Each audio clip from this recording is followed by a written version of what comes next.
So I'm now going to take you through the typical life cycle of a qualitative research project. Beginning at the beginning, it all starts with simply a question that encapsulates the business challenge or gap in knowledge. This question is outlined usually in a brief, which is a document drafted by client-side researchers that outlines what they want to know, and often what they already know and what they hypothesize we might find out when we begin asking questions.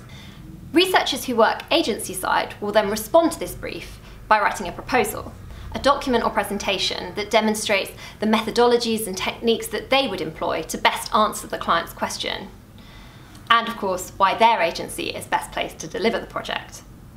Hopefully the project is then commissioned and the successful agency will put a project team in place, usually 2 to 4 researchers depending on the size of the project, and usually a mix of more senior, direct level and more junior researchers. The next part of the project can be the most dynamic, and it requires a lot of us researchers as there's a lot to juggle. It basically begins with a lot of project management, so booking venues, instructing recruiters on sourcing the sample or finding the people that we want to speak to, and also designing research materials such as discussion guides, pre-tasks and so on, that sort of thing. All the while keeping in constant contact with the client so that you can keep them up to date and make sure they're happy with how things are proceeding.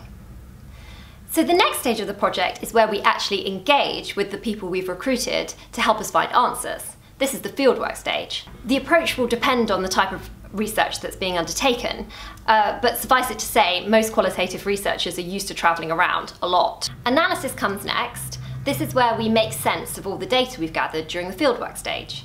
It usually involves the project team coming together and discussing everything in the context of what is most helpful to the client. What have we learnt that can help answer the client's questions? But we may also have found out things that aren't directly relevant to the original brief, but that are also interesting to the client, and this is really good too. The last part of a typical project can also be the most challenging, using the findings to put together a presentation so you can feedback everything that you've learnt to the client. Nowadays, this increasingly involves using video and photo, as well as the more traditional PowerPoint slides, but agencies are constantly experimenting with new and different ways of sharing information in a way that's actionable and engaging for the client, so you're encouraged to be creative. It's now time to actually go and present the debrief to the client.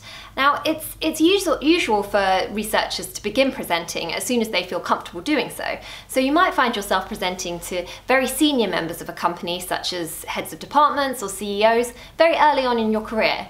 And for some people this can be nerve-wracking, but don't worry, you'll soon get used to it. And it doesn't end there.